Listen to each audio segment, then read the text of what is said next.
Hello guys! So ito pala yung Sabado ganap namin kahapon dahil walang pasok kami mag-asawa, naisipan namin na mag-morning walk. Mga around 7 AM na rin yun ng umaga, nag-stretching muna kami saglit tapos nag-start na kaming maglakad. Medyo kaunti lang ang mga nag-walk, nag-jog at nag-run sa umaga, hindi tulad sa hapon na mas madami. Pang day 4 na namin ito ng walking, madalas kasi kami nakapanood sa Facebook na mga running, jog at walking era, kaya naman nainganyo din kami. Nag-try pa nga kami gumamit ng Strava para ma-monitor kung ilang steps yung nagawa namin. You know, tumatanda na tayo at grabe na rin yung pag-gain ng weight ko.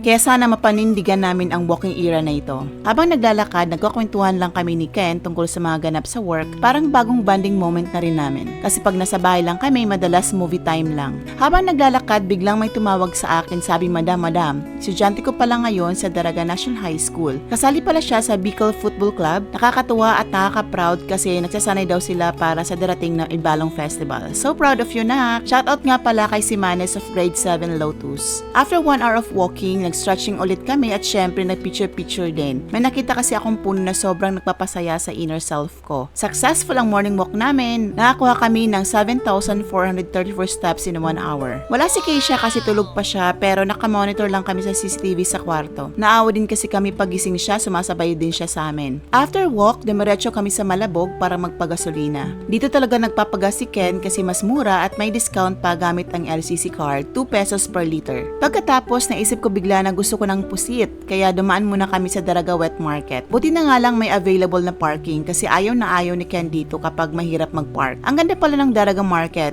dami talagang fresh na isda. Kasi bagsakan na ito from Pilar, Sorsogon. Maswerte kami kasi walking distance lang ito mula sa tinitirahan namin. Malapit din sa bago kong school. Bumili lang kami ng 1 kilong pusit, isda at mga sahog. Pag uwi, nagluto at nagpahinga muna kami. Mga alas 2 ng hapon, dumiretso naman kami sa Legazpi City. Unang stop, Yosiano Mall para bumili ng baso at platito. Sumunod yung SM Legazpi para mag-grocery. Mga pagkain ni Keisha, karne at iba pang kailangan sa bahay. Mas mura kasi ang chicken at karne dito. So yun lang guys, that's it for today's vlog. Thanks for watching. Bye!